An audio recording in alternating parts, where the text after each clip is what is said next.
About 6 years ago, I came to this floor and presented an idea. How do we get on top of our debt and deficit? Are we going to get on top of our debt and deficit? Interestingly enough, for each of us in our own families, we can all tell a story about a season in our life that we really hit hard times. I've had several where the money was really tight and our family was very attentive to what we were spending. Very. Those moments when we would literally make sure that every time we went to the grocery store, we only spent this much because we knew we had an electric bill coming in. We knew we had our rent coming due. My family's most definitely been there. My wife and I, when we were first married, we had a rule that we couldn't ever spend more than $25 without the other person knowing it, because our fear was, when we were first married, that one of us would spend $30 and the other one would spend $35 that day, and we would blow up our bank account because we were living that close to the edge and just getting by while I was in school and we were just getting started. A lot of families have been that way. But you can tell how serious a family is about them dealing with their debt by how seriously they take their expenses. There's some individuals that have massive debt that still just keep running up their credit card. They still keep buying more and more product. They still use their credit card and go get additional electronics and go get extra stuff on it and think, I'm just gonna max out this card and then I'm gonna max out another one, not with essentials, just with fun. Not paying attention to the fact that someday that comes due. When I started presenting the idea of the federal fumbles, my whole concept was simple. Where is it the federal government's dropping the ball? That we are not paying attention to the areas we need to be able to pay attention to on our spending. It is a well-known fact that we have trillions in debt. In fact, as a nation, we have now crossed $30 trillion in total debt. 30 trillion. But it's interesting that the conversation doesn't seem to be serious. We don't seem to be in a dialogue about how we're going to actually try to bring our debt down.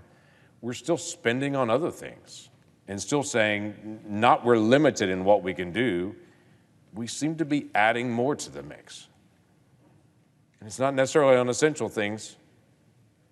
It just seems to be on things. Federal Fumbles book that I released this week, put on our website, just details out several different items. One is, where are we in our debt and how did we get here? But also try to walk through some of our trust funds on this because I think it's important. Where are we on Medicare trust fund? By the way, we're 4 years away from insolvency on Medicare, 4 years. Where are we on Social Security?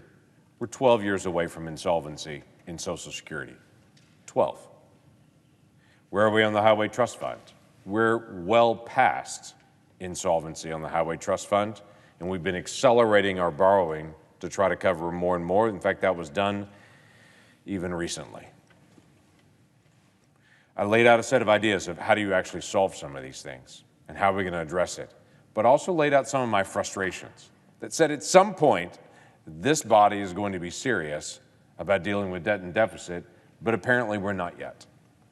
And so I laid out some areas and just got a chance to be able to talk through some of those in the book. And I encourage folks to be able to look at it. And quite frankly, everyone's welcome to disagree with me on it. But I laid out some of these issues. For instance, we spent $2 billion, billion with a B, we spent $2 billion this last year not building the border wall. The contracts had already been let out. The steel was already purchased. The steel, in fact, is laying on the ground in the desert still today. Everyone was already hired, and there were literally individuals on the ground ready to do installation because the contract was there, because career professionals at the Department of Homeland Security had made recommendations on certain areas of our southern border that desperately needed fencing. And so those career professionals had worked with private contractors and had put a contract in place to be able to put fencing in those areas. And they were underway until the Biden administration stepped in on day one and stopped it all, though the contracts had already been let out. We spent $2 billion not building border fencing. $2 billion. Now, I asked the simple question, what would it hurt to go ahead and finish those contracts out that career professionals had signed off on and that career security individuals from the Department of Homeland Security had said was desperately needed in those areas, what would it have hurt to finish those contracts out? But instead, we sent messaging that we're not going to build defense and spend $2 billion not doing that. What did we do instead? Well, we started doing robot dogs along the border instead. I wish I was kidding. These robot dogs would instead be hired to be able to help our border folks in Border Patrol and CBP to be able to help identify and carry things. So instead of border fencing, it's robot dogs that are now being contracted to be able to put in there.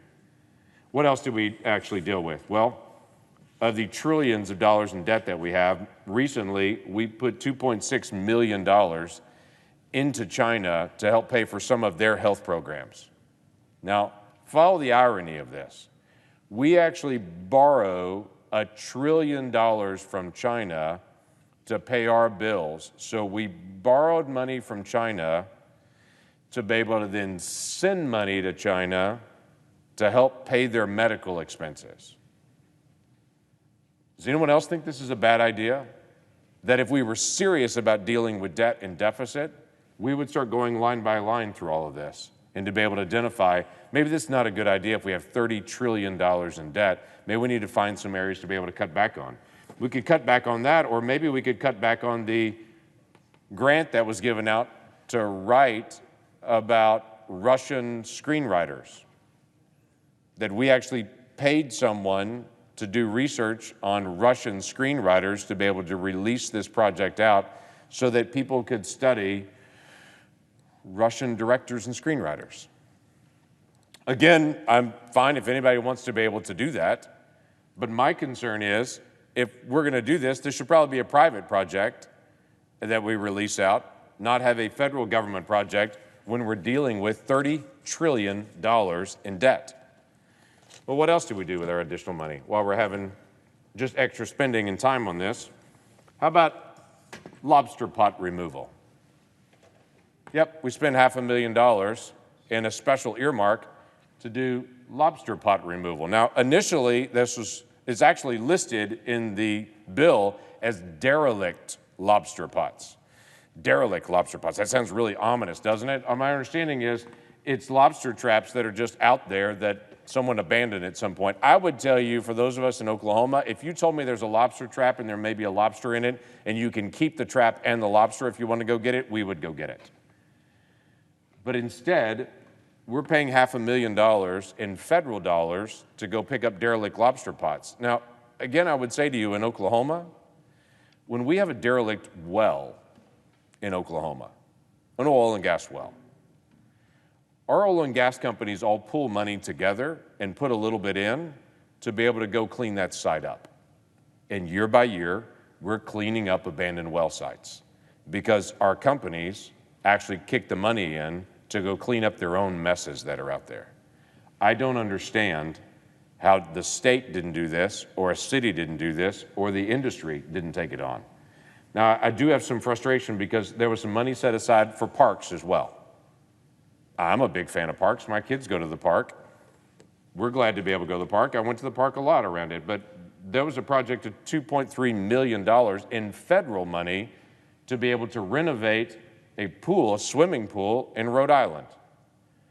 Now, I'm not opposed to swimming pools, and I'm not opposed to Rhode Island having swimming pools. I'm just trying to figure out with federal dollars why the federal government is paying to fix a swimming pool in Rhode Island. Shouldn't this be the state of Rhode Island if it's a state park? Shouldn't it be the state of, or the community or the city to be able to take this on?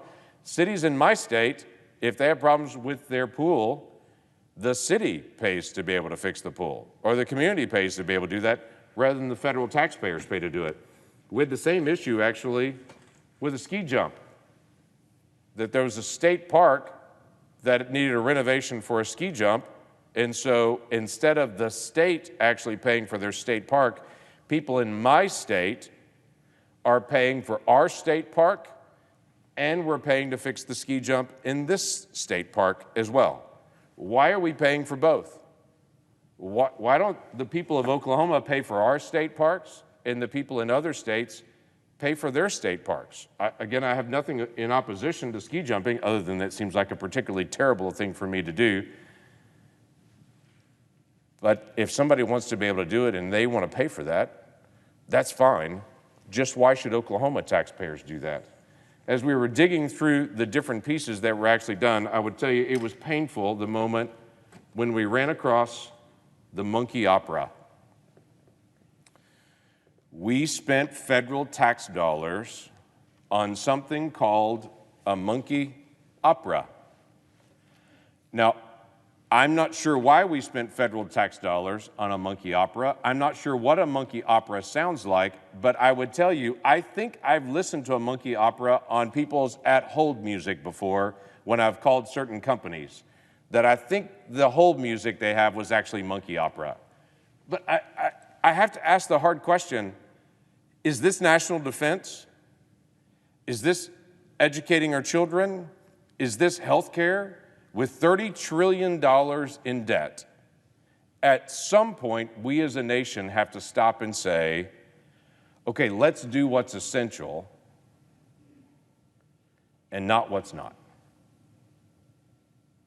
2 weeks ago, a staff member called me and said she was in line at the grocery store, and the woman in front of her with her kids pulled out all the stuff in her basket and put it on the scanner area and said to the lady that was going to be the cashier, hey, tell me when it gets to $150 because I can't spend any more.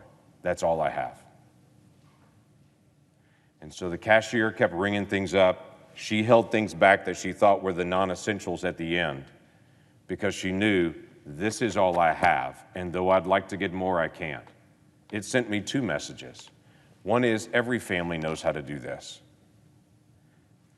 Why we can't, as a federal government, look at it and say, with $30 trillion, maybe the monkey opera is not one of our essentials. I don't know.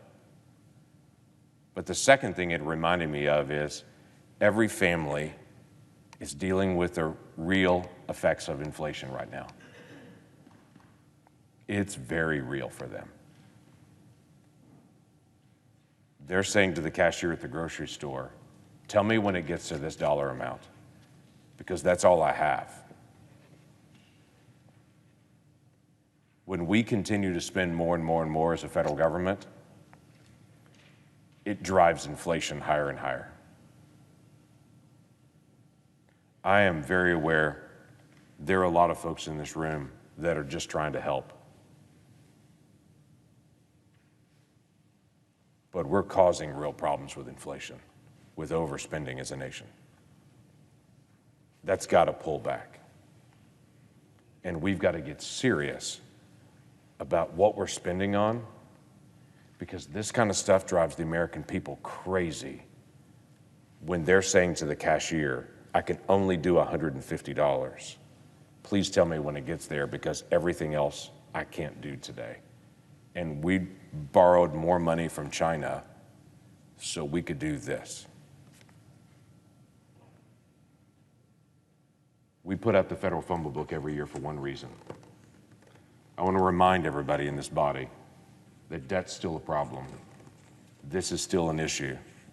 Wasteful spending, whether it's in the billions or whether it's in the thousands, is wasteful spending. And at the end of the day,